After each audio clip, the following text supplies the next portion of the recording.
1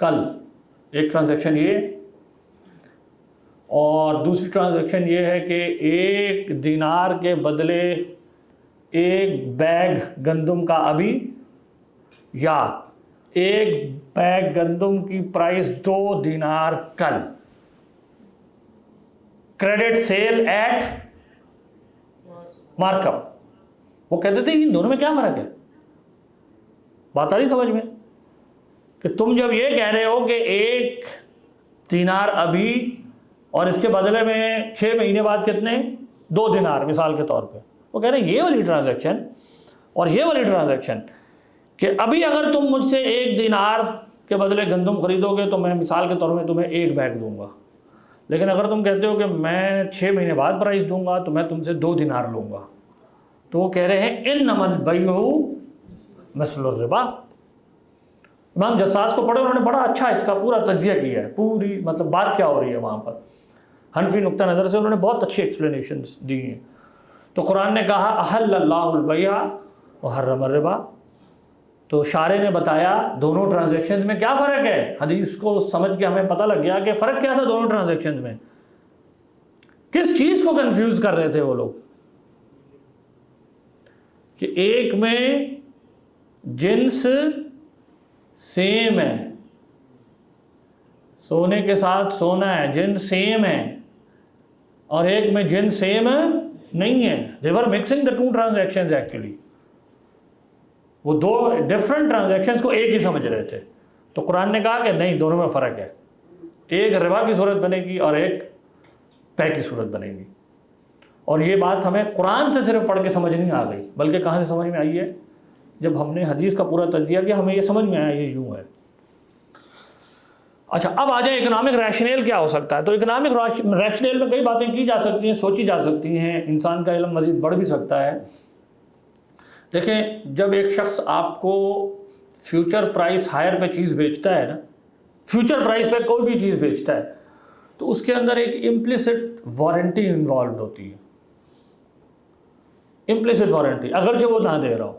یعنی اگر میں آپ سے کہوں کہ یہ واشنگ مشین آپ لے جائیں ابھی اور یہ ابھی 50,000 کی ہے، تو ابھی میں نے پرائس پے کی، بس اس کے بعد تو میری ہو گئی. اور اب میں آپ سے کہوں کہ میں آپ کو 1 سال کے اندر نا آپشن دیتا ہوں قیمت ادا کرنے کی، گویا میں آپ کو امپلیسٹلی کہہ رہا ہوں 1 سال چلتی رہے گی اور میں اس کا رسک لے رہا ہوں، وارنٹی دے رہا ہوں میں آپ کو. نہیں چلے گی تو میں ٹھیک کرا کے دوں گا. آپ کو بھی پتہ ہے وارنٹی کلیم تو بہت ساری ہو جاتی ہے. جب آپ فل پرائس دے دیتے ہیں تو وارنٹی نکلوانا آسان ہے، پھر وہ اتنی شرطیں نکال کے لے آتے ہیں، نہیں یہ بھی لکھا ہوا تھا، یہ بھی لکھا تھا، اس چیز کی تھی، وہ اس کیفیت میں تھی، لیکن جب پیسے اس کے پھنسے میں ہونا آپ کی طرف تو پھر وہ وارنٹی اور طرح سے کلیم کرتا ہے. یہی وجہ ہے کہ جو سرکار جب پروڈکٹس خریدتی ہے وہ عموماً مارکیٹ پرائس سے مہنگی ہوتی ہے. اور اس کے مہنگے ہونے کی صرف یہ وجہ نہیں ہے کہ سرکار ہمیشہ ٹیکس پہ خریدتی ہے، بلکہ سرکار جب بھی اگر ایک لیپ ٹاپ خریدے گا سرکاری ادارے میں خریدا جائے گا تو وہ 10% آف دا پیمنٹ پرائس کو روک لیتی ہے وارنٹی پیریڈ میں، صرف اسی وجہ سے. تو جو سیلر ہوتا ہے وہ اس پرائس میں اضافہ کر کے سرکار سے پیسے چیز بیچتا ہے. کیوں؟ کیونکہ وہ امپلیسٹلی کیا دے رہا ہے؟ وہ وارنٹی دے رہا ہے، بھائی میری چیز خراب نہیں ہوگی، میں آپ کو اچھی چیز دے رہا ہوں. کیونکہ وہ رسک ٹیک کر رہا ہے کہ ہو سکتا چیز خراب ہو گئی، مجھے ٹھیک کر کے دینی پڑے گی اپنے پلے سے. تو اس کو وہ ایکچولی پرائس کر رہا ہوتا ہے اس امپلیسٹ وارنٹی کو. تو یہ کہنا کہ credit sale with mark up price time value of money کی وجہ سے ہے، یہ ضروری نہیں ہے. یہ ضروری نہیں ہے. وہ کسی خاص سروس کی پرائسنگ بھی ہو سکتی ہے. اور وہ سروس کیا ہے؟ وہ سروس یہ ہے کہ میں آپ کو پروڈکٹ کی امپلیسٹلی ایک قسم کی وارنٹی دے رہا ہوں، میں رسک لے رہا ہوں، میری چیز خراب ہوگی تو مجھے خجالت اٹھانی پڑے گی، میں اس کو ٹھیک کراؤں گا. تو بہتر یہ ہے کہ میں آپ کو اچھی چیز دوں. وہ آپ کو اچھی چیز دے گا، خراب چیز نہیں دے گا. تو اس چیز کی وہ آپ سے زیادہ قیمت مانگ رہے ہیں. آپ اس کو یوں نہ دیکھیں کہ ٹائم ویلیو آف منی مانگ رہے ہیں آپ سے. تو یہ کوئی ضروری نہیں ہے کہ ہم credit sale with mark up کو تھیورائز کریں as time value of money. یہ کنفیوژن ہے. جب ہم یہ کہتے ہیں کہ روپے چاندی اور ان کی کیا حیثیت ہے شریعت میں، تو آپ کو یہ طے کرنا ہوگا کہ آپ اس کو کیا کہہ رہے ہیں. یہ جو روپیہ ہے یہ کیا چیز ہے، یہ ڈالر ہے، یہ کیا چیز ہے. تو اس کے اوپر علماء کی بہت ساری آراء کو اگر ہم خلاصہ کریں تو 3 میں بند کر سکتے ہیں. ایک یہ رائے ہے کہ یہ فلوس کی طرح ہے، یہ فلوس کی طرح ہے۔ یہ بر صغیر میں 20ویں صدی کے آغاز اور 19ویں صدی کے آخر میں جب انگریزوں کی آمد کے بعد یہ صفوں والی کرنسی چھپنا عام ہو گئی، یا جب یہ عام ہونا شروع ہوئی، تو ایک رائے کیا آئی کہ یہ فلوس کی طرح ہے۔ فلوس کیا ہوتے تھے؟ فلوس پرانے زمانے میں اگر ہم چلے جائیں تو ایک تو ان کی کرنسی ہوتی تھی سونا چاندی، جو اسٹینڈرڈائز ڈیبیسمنٹ پروسیس سے اسٹیٹ خود وزن کے ساتھ چھاپتی تھی پریسائزلی کہ یہ 1 دینار اتنے ویٹ کا ہے، اور اس پہ مہر لگی ہوتی تھی کہ اسٹینڈرڈائز، جیسے ہمارا ایک نوٹ ہے اسٹینڈرڈائزڈ قسم کا جس میں ایک نشانیاں ہیں، قائد اعظم کی اس طرح ٹوپی ہوگی، اس میں یہ نشانی ہے، یہ نشانی ہے، وغیرہ وغیرہ۔ تو اس کے ساتھ سونے اور چاندی کے سکوں کے علاوہ تانبے کے اور مختلف دھاتوں کے، جن کے پاس جو چیز سرپلس ہوتی تھی، سوسائٹیز نے نا مختلف کرنسیاں بنائی ہوتی تھیں، ان کو کہتے تھے فلوس۔ اچھا، یہ لفظ مفلس جو اردو میں ہم کہتے ہیں فلس سے نکلا ہوا، مفلس کس کو کہتے ہیں؟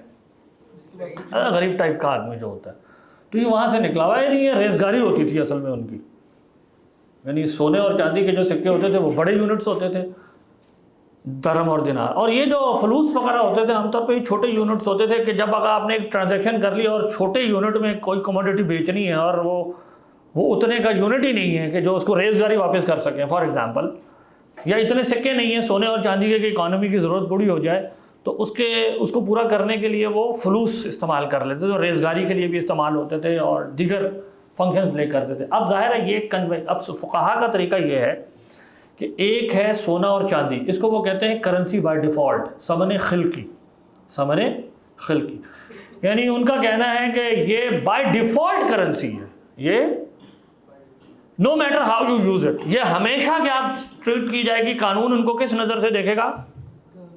کرنسی کی طور پہ دیکھے گا۔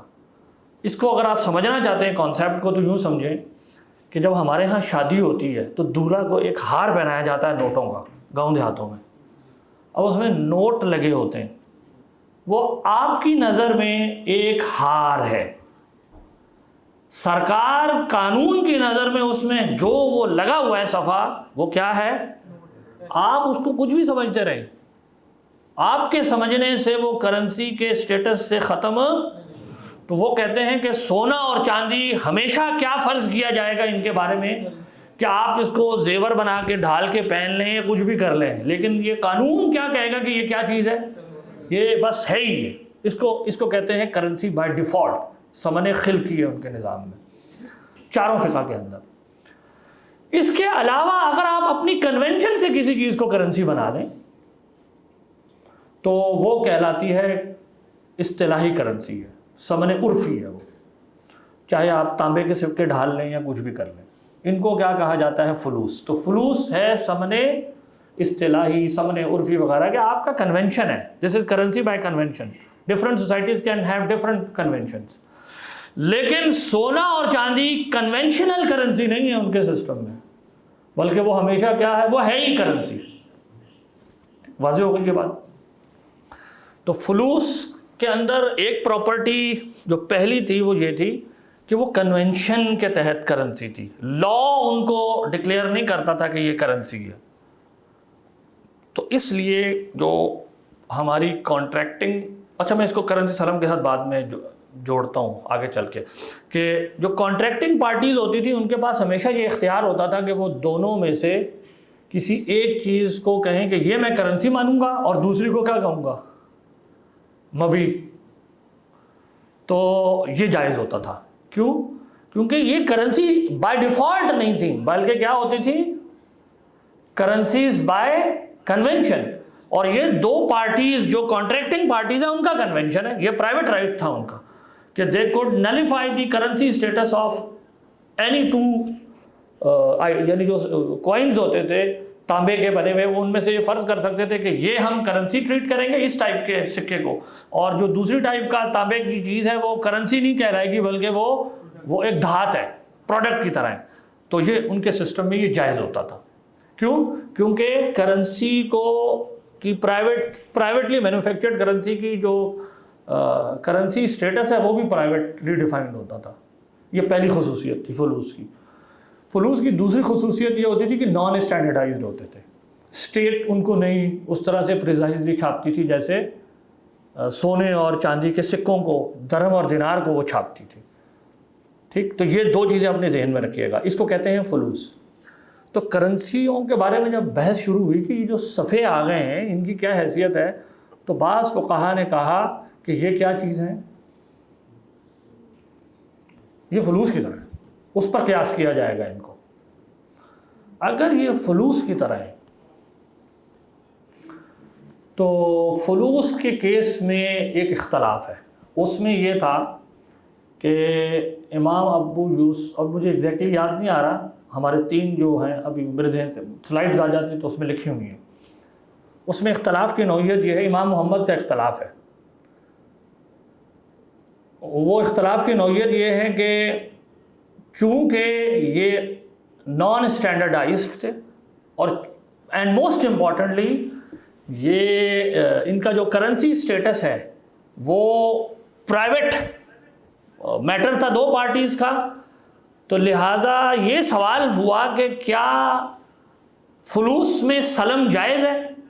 سلم جائز ہونے کا مطلب یہ ہوگا کہ اگر میں کہوں کہ میں ایک کرنسی آئٹم ابھی دوں اور ایک، اس کو کیا کہلاتا ہے آج کی لینگویج میں بحث ہے اسلامی بینکاری میں، کیا کرنسی سلم جائز ہے کہ میں روپے ابھی دوں ڈالر بعد میں لوں. اگر میں کلاسیکل رولز ابھی جو ہم نے پڑھے اس میں کیا حکم بنتا ہے اس کا، یہ تو سپاٹ پہ ہونی چاہیے. کیوں؟ کیونکہ دونوں دین ہیں، دونوں کا میتھڈ آف میجرمنٹ سیم ہے. حنفی کہے گا سپاٹ پہ کرو، ڈیلے کرنا جائز نہیں ہے. تو اگر ڈیلے کرنا جائز نہیں ہے تو اس کا مطلب کرنسی سلم جائز نہیں ہے. اصل میں کرنسی سلم کی جو اصطلاح ہے نا وہ یوں ایجاد ہوئی ہے. وہ بہن نے سوال پوچھا تھا کہ سلم پر کچھ بات کر لیں. سلم میں ایکچولی ہوتا یہ ہے کہ میں پیسے ابھی دے دیتا ہوں، دین ابھی دے دیتا ہوں اور عین کیا کر لیتا ہوں، ڈیلے کر لیتا ہوں. اس پر لوگوں نے بعض نے قیاس کر کے کہا کہ اگر یہ جائز ہے تو پھر ایک کرنسی ابھی اور ایک کرنسی بعد میں یہ بھی جائز ہونا چاہیے. لیکن اس پر سوال یہ تھا کہ سلم جس کو اوریجنلی کہتے ہیں اس میں عین کے بدلے جو چیز ڈیلیڈ ہوتی ہے وہ دین کے بدلے جو چیز ڈیلیڈ ہوتی ہے وہ عین ہوتا ہے. پروڈکٹ ڈیلیڈ ہوتی ہے، کرنسی ڈیلیڈ نہیں ہوتی. لہذا یہ قیاس درست نہیں ہے. اب اس کو سپورٹ کرنے کے لیے وہ اس حنفی قول کی طرف جو امام ابو حنیفہ اور وغیرہ کے زمانے میں تھا اس کی طرف گئے اور انہوں نے کہا کہ ائمہ احناف میں یہ قول موجود ہے کہ فلوس میں سلم جائز ہے. وہاں واپس گئے کہ انہوں نے کہا فلوس میں سلم جائز ہے. الهجرة رحلة هادينا حمل الإسلام لنا